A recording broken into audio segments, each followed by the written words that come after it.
بسم اللہ الحمدللہ والصلاة والسلام علی رسول اللہ۔ السلام علیکم ورحمۃ اللہ وبرکاتہ۔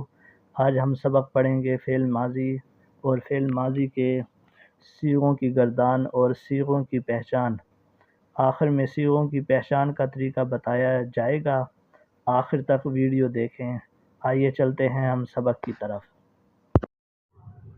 عربی زبان میں فعل دو طرح کے ہوتے ہیں، نمبر 1 فعل ماضی جو ہو گیا، نمبر 2 فعل مضارع جو ابھی نہیں ہوا یا ہو رہا ہے یا ہوگا۔ ہم ابھی فعل ماضی پڑھتے ہیں۔ فعل ماضی مذکر کے صیغوں کی پہچان کا طریقہ: واحد مذکر غائب صیغے کی پہچان یا علامت یہ ہے کہ اس کے آخر میں زبر آتا ہے۔ تثنیہ مذکر غائب صیغے کی علامت یہ ہے کہ اس کے آخر میں الف آتا ہے۔ جمع مذکر غائب صیغے کی علامت یہ ہے کہ اس کے آخر میں واو آتا ہے اور ساتھ الف اضافی ہوتا ہے۔ واحد مذکر حاضر صیغے کی علامت یہ ہے کہ اس کے آخر میں تا کے اوپر زبر آتا ہے۔ تثنیہ مذکر حاضر صیغے کی علامت یہ ہے کہ اس کے آخر میں تما آتا ہے۔ جمع مذکر حاضر کے صیغے کی علامت یہ ہے کہ اس کے آخر میں تم آتا ہے۔ واحد متکلم صیغے کی علامت یہ ہے کہ اس کے آخر میں تا کے اوپر پیش آتا ہے۔